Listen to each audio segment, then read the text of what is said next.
Matapos ngang ipalabas ni Senator Amy Marcos yung video niya sa kanyang privilege speech, aba itong mga nasa minority, pulang-pula ang mga mukha.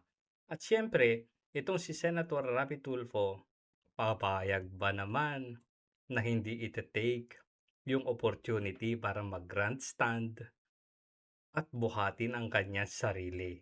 Pero eto ang masaya, eto masaya. Ide-debunk ni Yusek Claire Castro nung hindi pa siya Yusek. Nakilala sa mga hindi nakakaalam, nakilala naman si Yusek Claire Castro dahil sa Tulfo content. Dahil sa community namin. Wala naman niyang views noon. Pero nung na-introduce sa community namin, doon dumami ang views. Pero sabi niya, gumaganyan siya. Pero ayaw niya lang tanggapin na yung stepping stone niya sa pagbablog ay kami. Inimbita pa nga ako sa drama-rama sa radyo. Buti na lang, hindi ako pumayag.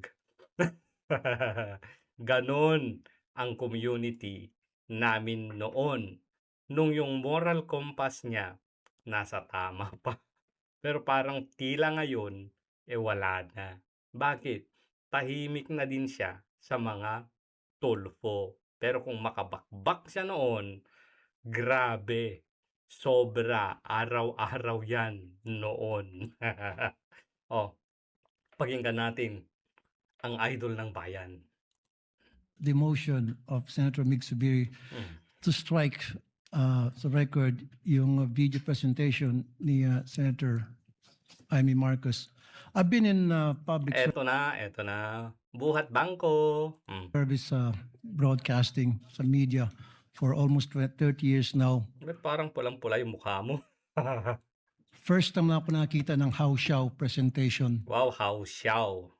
Nasa plenary ka, pero gumagamit ka ng mga salitang how xiao.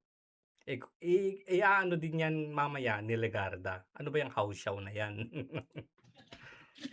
Kanina.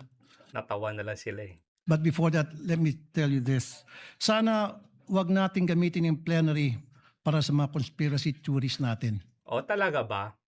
Yung mga privilege speeches, mga ano lang naman yan eh. Mga expose na mga parang ganun na din ang tungo eh. Mga conspiracy. Yung Ping Lacson, yung kasama mo sa minority ngayon, ilan na ba yung ano doon? Conspiracy.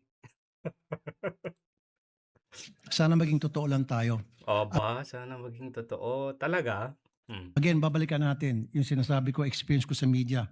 30 years na po ako sa media. Kapag ako po or anybody from the media, professional, legit, hindi yung house show. Ba, second time, how xiao. Pag nag-expose, gumawa ng expose, binabakapan yan ng video related doon sa expose, hindi yung gawa-gawa, hindi yung katang-isip, hindi yung opinion. Ganon? Tuloy natin mamaya to. Ipasok natin si Claire Castro. Ang title dito, Sen Tulfo, dahil tumahimik sa issue ng PCSO, you're on the take. There is corruption. Dr. Badoy? Oy, si Mark Celis? Bakit parang kakampi mo naman sila noon sa kanilang mga opinion pero ngayon obstructionist na sila kapag sila ay nagsasalita? Ha, Claire Castro? Ito daw, common sense tell us that you're on the take. There is corruption. Dr. Lorraine Badoy. Ito yung mga panahon na hindi pa niya alam ang mag-livestream. At sino ang nagturo ng pagla-livestream sa kanya? Yung mga tao o yung mga nasa community namin. Hindi talaga niya alam noon ang mag-livestream kasi hindi daw siya techie. Pero kung makabatikos kay VP Sara sa paggamit ng computer, parang ang galing-galing naman niya. Hindi mo naman alam noon mag-computer. I mean mag-livestream. Natuto ka lang, yumabang ka na.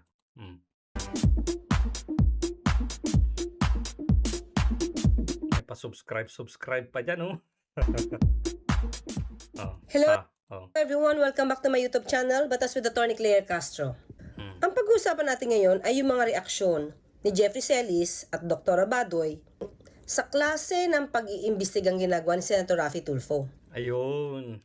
Paano nga ba yung klaseng pag-iimbestiga ni Senator Raffy Tulfo? Hausiao ba? Ang first topic natin dito ay yung ginawa di umanong pamamahiya. Naalala nyo to? Si Galvez? Yung sinabihan niya na, may corrupt dito. Tapos umalma siya. It's na parang hindi naman fair na sasabihin mong may corrupt dito. Kasi wala naman siyang ebidensya.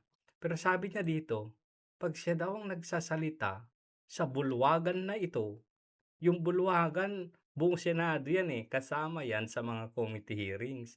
Hindi daw siya kausiyaw, may ebidensya. Pero noong si Galvez, ang pinahiran niya na may korupsyon, wala naman siyang ebidensya. Nga. Ni Senator Raffy Tulfo kay Secretary Carlito Galvez Jr. Kahit nga daw wala pang sapat na kaalaman, ito si Senator Raffy Tulfo tungkol sa returnees na walang isinukong armas. Wala ka daw kaalaman, pero nagbintang kang may korupsyon. Attorney Claire, Dito, sinasabi nila na may mga rebelde na wala talagang hawak na armas. Pero itong si Senator Raffy Tulfo, hindi naniniwala. So wala siyang ebidensya. Hausiyaw. Pero ninais na magbalik loob. Ang ganun ba ay hindi daw dapat bang suportahan ng gobyerno?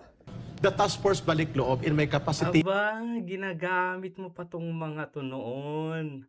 Pero nung napunta ka kay Bongbong Marcos, iba na. Mga obstructionist na sila kapag sila ay nagsasalita ng kanilang mga opinyon. Tignan mo nga naman ang pagkakataon, di ba? Yusek? As a leading cadre ng CPP, NPA, NDF. So iko-question mo rin ako bakit binigyan ako ng suporta. So dapat sana po naging open-minded muna kayo bago kayo naging mapanghatol.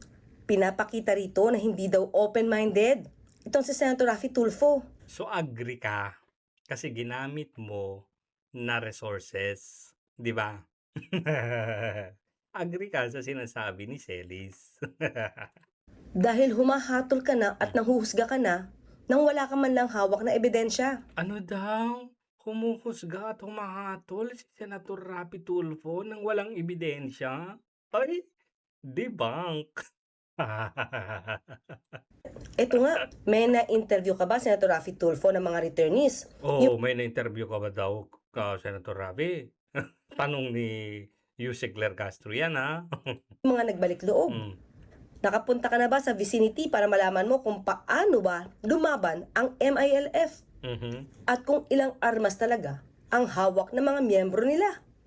At yan po ang naging pattern mo at patent ng iyong pagtatanong dyan sa Senado. Every time na may pagkakataon kang bumira, binibira mo lahat.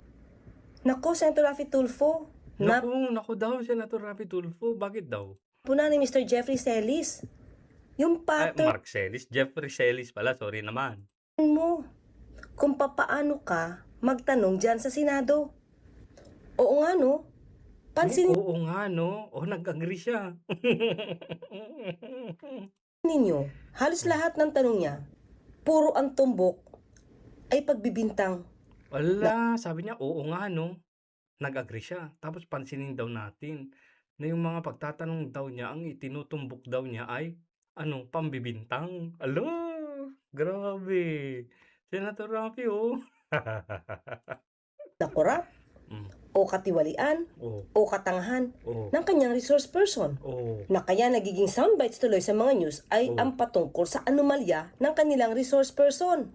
Tapos ano ba ang kasama nito sa ginagawang ni Senator Raffy Tulfo na ang tinutumbok ay pambibintang? Ang Senado tuloy ay nagiging investigador ng bayan. O RTIA sa Senado. Ay, RTIA sa Senado daw yung ginagawa ni Senator Raffy Tulfo. Grabe naman yun, Kaya ang tanong natin, yung mga pag-iimbestiga dyan ay in aid of legislation pa ba?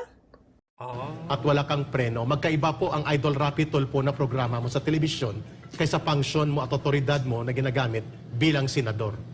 Napuna ni Mr. Jeffrey Celis na dapat ituring na magkaiba ang programa ni Senator Raffy Tulfo sa ay, ganun pala dapat ano.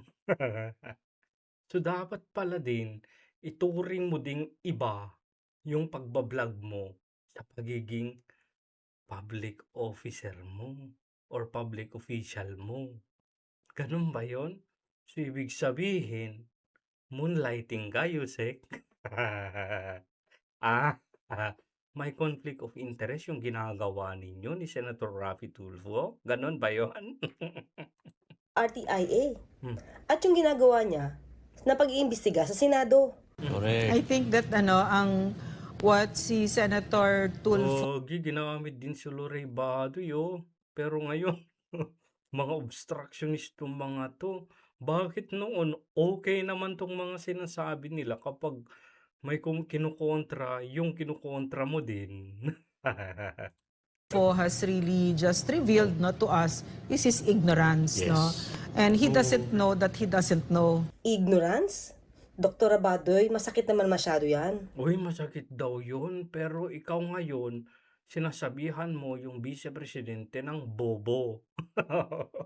Bobo, sabi niya. Bobo daw si Vice President Sara. Yung mga supporters ni Senator Raffy Tulfo, babatuhin kayo ng katanungang, si Senator Raffy Tulfo at least nakatulong. At least nakatulong. Ngayon naman, na nandiyan ka na sa administrasyon ni Ngagba, at least nakaayuda. Ikaw, nakatulong ba? Masakit din itong sinabi ninyo, Dr. Abadoy. He Pero doesn't nag-a-agree ka kasi hindi mo kinukontra. know that he doesn't know. Ibig niyo bang sabihin, hindi niya alam?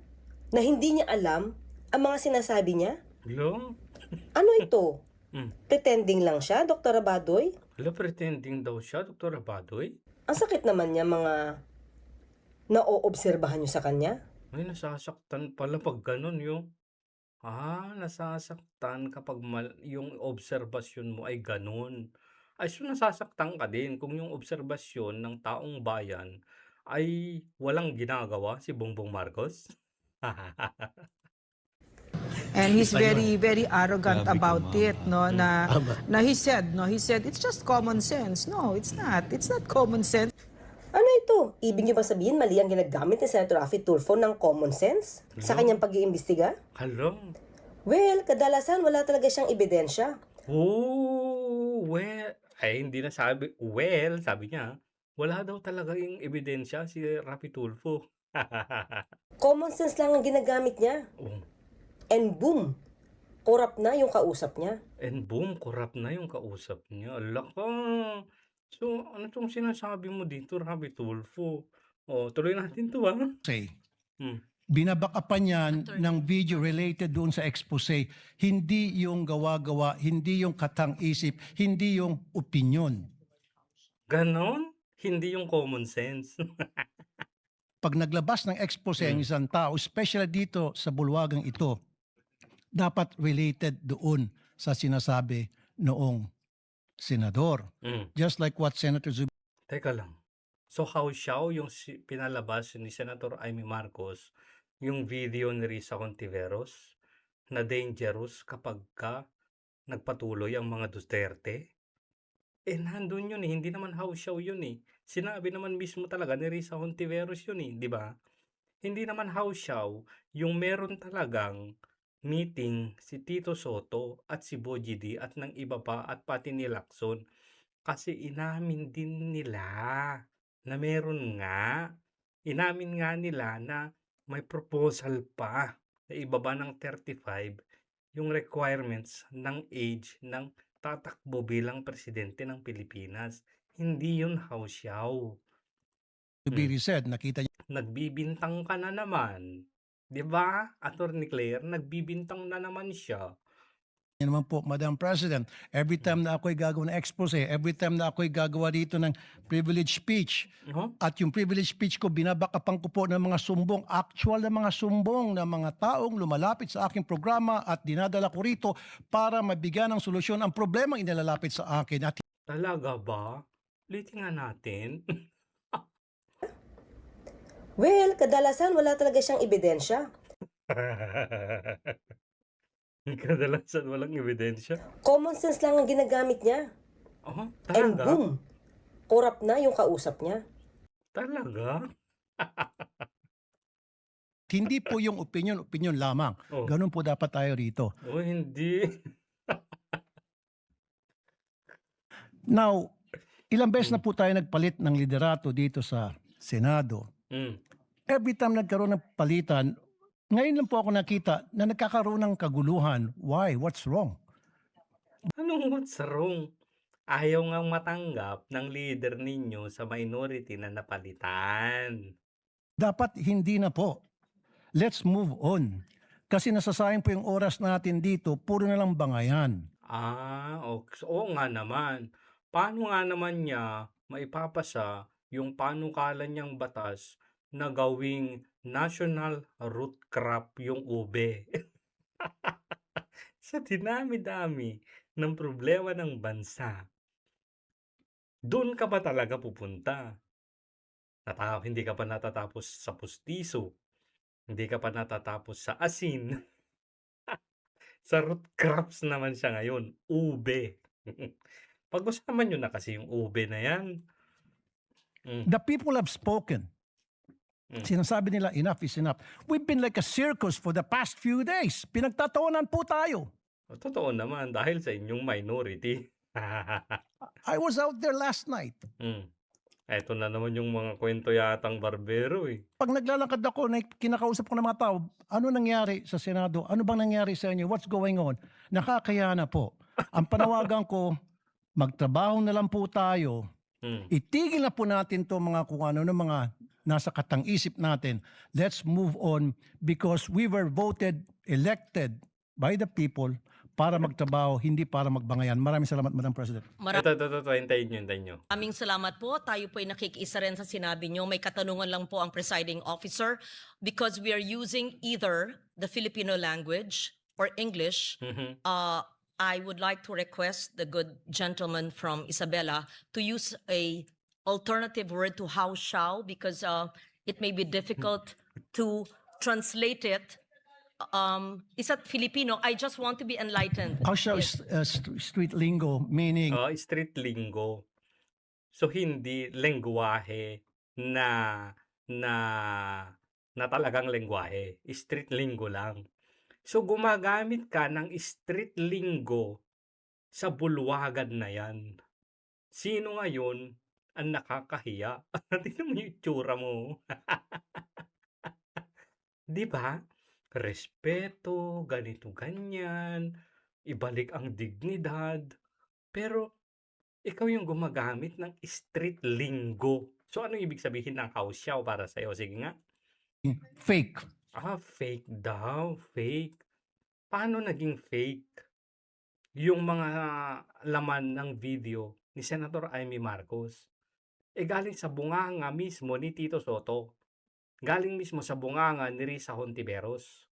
Galing mismo sa bunganga ni Ping Lacson. So paano ngayong naging fake yan? Ulitin nga natin ito. Well, kadalasan wala talaga siyang ebidensya. Common So sino ang fake ngayon? Sino ang hausyaw? Ayon kay Claire Castro. Kadalasan to wala kang ebidensya. sense lang ang ginagamit niya. O common sense tapos street lingo. And boom, korap na yung kausap niya. And boom, kurap na yung kausap niya. Apakagaling. Apakagaling ni Idol Rabbit Tulfo.